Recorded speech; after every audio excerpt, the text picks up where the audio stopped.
تھوڑی کرکٹ تھوڑی سیاست کے ساتھ میں ہوں ایاز خان۔ سسٹم فیل ہونے کے ذمہ دار سیاستدان ہیں، لیکن کیا صرف سیاستدان ذمہ دار ہیں؟ یہ کہنا زیادتی ہوگی۔ سیاستدانوں کو لانے والے بھی اتنے ہی ذمہ دار ہیں۔ جو اپنی چوائس کے سیاستدان لا کے بٹھا دیتے ہیں وہ خود کو بری ذمہ قرار کیسے دے سکتے ہیں؟ اس ملک کی عدلیہ، ہمارے جج صاحبان، وہ خود کو کیسے اس میں بری ذمہ قرار دے سکتے ہیں؟ وہ بھی ذمہ دار ہیں۔ اس ملک کی بیوروکریسی ذمہ دار ہے۔ عوام کا تو قصور ہی نہیں ہے بیچاروں کا۔ یہ بڑا اچھا ہوا کہ D G I S P R نے توثیق کر دی جو محسن نقوی صاحب نے کہا تھا، کیونکہ مختلف سوالوں کے جواب دیتے ہوئے انہوں نے گڈ گورننس کے حوالے سے بھی کہا کہ ہم تو مدتوں سے کہہ رہے ہیں کہ گڈ گورننس ہونی چاہیے کیونکہ یہ سیکیورٹی کے لیے بڑی امپورٹنٹ ہے، اس میں کوئی شک نہیں ہے۔ نیشنل ایکشن پلان پہ بھی انہوں نے کہا کہ ساری جماعتیں متفق ہیں، وہ بھی بات اپنی جگہ بالکل ٹھیک ہے۔ ایک بات انہوں نے کہی کہ 1973 سے آج تک وہی وڈیرے جاگیردار اور بار بار انہی چہروں کو منتخب کیا جاتا، اور پورے پاکستان کی انہوں نے اس میں مثال دی کہ ایسے ہی ہو رہا ہے۔ یہ بالکل ٹھیک بات ہے، لیکن ڈی جی صاحب کیا اس کے ذمہ دار بھی عوام ہے؟ نہیں، اس کے ذمہ دار عوام نہیں۔ یہاں بریک آتی رہی بار بار، اس سسٹم کو کئی بار ریسیٹ کیا گیا ہے لیکن بعد میں اپسیٹ ہوئے ہیں، اس کا فائدہ نہیں ہوا ہمیں۔ اگر یہ سسٹم چلتا رہتا تو یقین کریں کہ بڑے ریفائن لوگ آ جاتے، بہت چینج ہو جاتی، لیکن بار بار چونکہ اس میں بریک آتی رہی ہے، اس لیے پھر ظاہر ہے وہی لوگ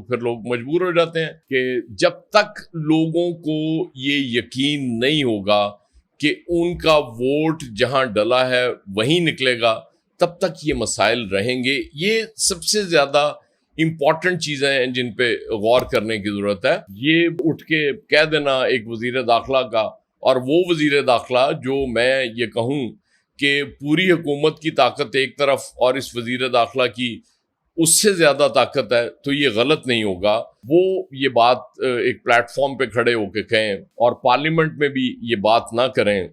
اس پہ ڈیبیٹ تو ظاہر ہے ہونی تھی، اور انتظامی یونٹس بنا لیں، آپ نئے صوبے بنا لیں۔ اس کا حل صرف ایک تھا جو باوجود نظر انداز کیا گیا اور اب تک کیا جا رہا ہے کہ ضلعی حکومتوں کو بااختیار بنانا، مالی طور پہ بھی، اور وہ منتخب نمائندے جو ضلعی حکومتوں کے ہیں وہ بھی عوام کے ووٹوں سے اگر آئیں، ان کی منشا اور رضا کے مطابق آئیں، وہ ان کے ووٹ کے ذریعے منتخب ہوں، تو یہ مسائل بڑی حد تک حل ہو سکتے تھے۔ آپ دور کیوں جاتے ہیں؟ یہ آپ انڈیا کی مثال لے لیں، وہاں چونکہ تسلسل سے یہ معاملہ چلتا رہے، جمہوریت چلتی رہی، تو اس کا فائدہ یہ ہوا کہ عام آدمی پارٹی وہاں پیدا ہوئی، جس نے پنجاب میں، پہلے دلی میں، اس کے بعد پنجاب میں 200 یونٹس بجلی فری کر دی اور بہت سی سہولیات انہوں نے دے دیں۔ پھر ابھی تھیلاپتی وجے آ گئے اس میں تامل ناڈو میں، اور اس شخص نے آ کے کیا کیا وزیر اعلیٰ، بالکل وہ ایسے لگ رہا تھا کہ جیسے کوئی فلم کا سکرپٹ ہے، وہ کوئی ریئل لائف کا وہ نہیں ہے۔ اس نے آ کے اس نے بھی 200 یونٹ بجلی فری کر دی۔ وہاں پہ خواتین کے تحفظ، یہاں اعلان بہت ہوتے ہیں کہ جی خواتین کے تحفظ کے لیے ہم بہت کچھ کر رہے ہیں، لیکن آئے روز واقعات ہوتے ہیں۔ وہاں ایک بڑی ویڈیو وائرل ہوئی بھی ہے تامل ناڈو کی کہ وہ رات کو ایک خاتون اکیلی جا رہی ہے اور پولیس والے پیچھے اس کو اسکارٹ کر رہے ہیں۔ یہ چیزیں بڑی امپورٹنٹ ہیں۔ پھر اس وزیر اعلیٰ نے پوسٹر لگانے پہ پابندی لگا دی، کوئی سیاستدان اپنی شکل نہیں دکھائے گا پوسٹرز لگا کے اور بینرز لگا کے۔ یہ کام ظاہر ہے جب سسٹم چلتا رہتا ہے تو اس میں سے اس طرح کے لوگ آتے ہیں، اور ایک ایکٹر نے آ کے اتنی بڑی چینج دے دی، یہ چھوٹی بات نہیں ہے۔ اور جو سب سے بڑا کام کیا، یہاں ہمارے بہت اس پہ ڈیبیٹ ہوتی ہے، سرکاری اسکولوں کا برا حال ہو گیا، اس نے آ کے یہ پابندی لگا دی کہ وہ جو ارکان اسمبلی ہیں ان کے بچے کسی پرائیویٹ اسکول میں داخلہ نہیں لے سکیں گے، وہ سرکاری۔ اب یہی دلی اور پنجاب میں بھی یہ کیا عام آدمی پارٹی نے کہ جب آپ کے جو نیتا ہیں، جو آپ کے حکمران ہیں، جو آپ کے سیاستدان ہیں، ان کے بچے جب سرکاری اسکولوں میں پڑھ رہے ہوتے ہیں تو پھر کیسے ان کا معیار خراب ہو سکتا ہے؟ وہ ٹھیک ہو جاتا ہے۔ بہت سی باتوں سے اتفاق ہے ڈی جی صاحب، آپ کی امن و امان کے حوالے سے، سیکیورٹی کے حوالے سے، شہداء کے حوالے سے، ظاہر ہے وہ ہمارے ماتھے کا جھومر ہیں، اس سے کوئی انکار نہیں کر سکتا، وہ جانے دیتے ہیں اس ملک کے لیے۔ لیکن مسئلہ صرف یہ ہے کہ یہ سسٹم چونکہ بار بار پٹڑی سے اتر جاتا ہے، یہ ڈی ریل ہو جاتا ہے، اس کی وجہ سے یہ مسئلہ ہوتا ہے۔ ہم نے کب سے اسٹوڈنٹس یونین پہ پابندی لگائی ہوئی ہے؟ وہ ایک نرسری تھی جہاں سے سیاستدان سیکھ کے آتے تھے اور پھر نیشنل لیول پہ اپنا رول پلے کرتے تھے. بے شمار مثالیں اس وقت موجود ہیں جو وہاں سے آئے سیاستدان اور اس وقت وہ آپ کو اسمبلیوں میں نظر آتے ہیں، وزیر بنے. وہ نرسری جب ختم ہو گئی تو پھر کہاں سے نئے سیاستدان آنے تھے؟ ایم کیو ایم ایک جماعت آئی تھی، اس نے عام آدمی کو ووٹ دیا، بہت غریب لوگ اس کی ریپرزینٹیٹیو بنے اور بہت لوور طبقے کے لوگ آئے اور انہوں نے، لیکن بہرحال وہ الگ بحث ہے کہ اس کے بعد ایم کیو ایم کہاں چلی گئی. لیکن یہ سسٹم چلتا رہتا تو یقین کریں چیزیں بہت بہتر ہو جاتی.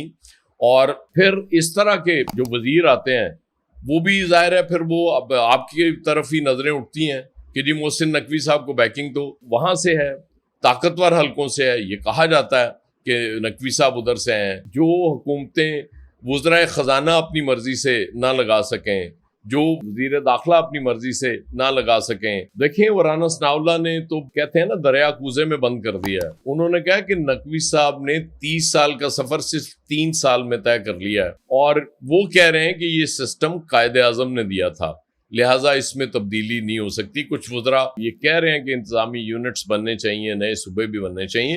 سب سے امپورٹنٹ چیز ہے جو بھی ڈیسیژن ہونا ہے اس ملک میں، جو بھی کوئی ریسیٹ کرنا ہے، کچھ کرنا ہے آپ نے، اس کے لیے پاکستان کے مین سٹیک ہولڈرز عوام ہیں.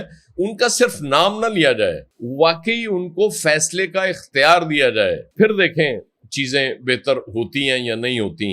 اور سب سے بڑا پولیٹیکل جو سٹیک ہولڈر ہے اس سسٹم کا وہ عمران خان ہے. اس وقت وہ سب سے زیادہ پاپولر ووٹ ملا اس کو 8 فروری کے الیکشن میں. وہ اس کو بھی تو آپ اس میں لے کے آئے نا اس دھارے میں. جب آپ نے سیاستدانوں سے کہا ہے کہ وہ بیٹھ کے فیصلہ کریں، اور ظاہر سیاستدان اگر عوام کے ریپرزینٹیٹیو ہیں، ان کے نمائندے ہیں، ان کے ووٹ سے منتخب ہوئے ہیں، تو پھر وہ اس فیصلے کا اختیار بھی رکھتے ہیں. تو آئیے چیزیں تبدیل کرنے کی طرف چلیں. پورا سسٹم ریسیٹ کرنے کی ضرورت نہیں ہے، سٹیپ بائی سٹیپ چلتے ہیں. جو غلطیاں ماضی میں ہوئی ہیں، جن سے بھی ہوئی ہیں، وہ چلیں معافی نہ مانگیں ان غلطیوں کی، لیکن وہ یہ طے کر لیں کہ آئندہ اس طرح کی غلطی نہیں کرنی اور چیزوں کو ٹھیک کرنا ہے، اس ملک کو ٹھیک کرنا ہے، اس ملک کی سیکیورٹی کو ٹھیک کرنا ہے. ہم نے بلوچستان کے پی کے حالات کو ٹھیک کرنا ہے، ہم نے کشمیر میں جو ہو رہا ہے اس وقت اس کو ٹھیک کرنا ہے. ہم نے اس ملک کی بہتری کے لیے مل کے کام کرنا ہے. تمام سٹیک ہولڈرز کو بیٹھنا پڑے گا، نئے سوشل کانٹریکٹ پہ اتفاق کرنا پڑے گا، ورنہ جس طرح سے پہلے یہاں ترامیم، آئینی ترامیم ہوئی ہیں، اس طرح سے ایک اور ہو جائے گی. اس کا فائدہ نہیں ہوگا جب تک اس کو بڑے پیمانے پر عوام کی تائید حاصل نہ ہو. کسی بھی نظام کے حوالے سے اگر بات کی جائے تب تک اس کا فائدہ نہیں، الٹا نقصان ہوا کرتا ہے. تو آئیے سٹارٹ کرتے ہیں ضلعی حکومتوں کو بااختیار بنانے سے، لوگوں کو انصاف ان کی دہلیز تک پہنچانے سے، اور عدلیہ بھی اپنے رویے پہ غور کرے. ورنہ جسٹس منیر سے جسٹس فائز عیسیٰ تک سب درمیان میں کہیں جسٹس نسیم حسن شاہ مرحوم نے بھی اعتراف کر لیا تھا. ابھی قاضی صاحب کہہ رہے تھے کہ جی وہ انڈیپینڈنٹ نہیں ہوتا، آزاد نہیں ہوتا اپنے فیصلوں میں جج. ظاہر ہے ان کا گرج تو اپنا تھا عمران خان کے ساتھ، اب وہ الزام کسی اور پہ دھر رہے ہیں تو یہ ان کی مرضی ہے. تو یہ سب چیزیں ٹھیک ہو سکتی ہیں، نیک نیتی چاہیے اور اس کے لیے طریقہ کار ٹھیک اپنانے کی ضرورت ہے. اگر کوئی اور طریقہ اپنا کے آپ کر تو لیں گے معاملات، لیکن اس کے بعد پھر پتہ چلے گا کہ چند سال بعد ہمیں پھر کچھ ریسیٹ کرنے کی ضرورت پڑے گی. تو بہتر ہے کہ ریسیٹ کرنے کی بجائے سلولی چیزوں کو ٹھیک کرنے کی کوشش کی جائے. یہ اس ملک کے لیے، اس ملک کے عوام کے لیے اور تمام سٹیک ہولڈرز کے لیے بہتر ہوگا. باقی آپ کی مرضی.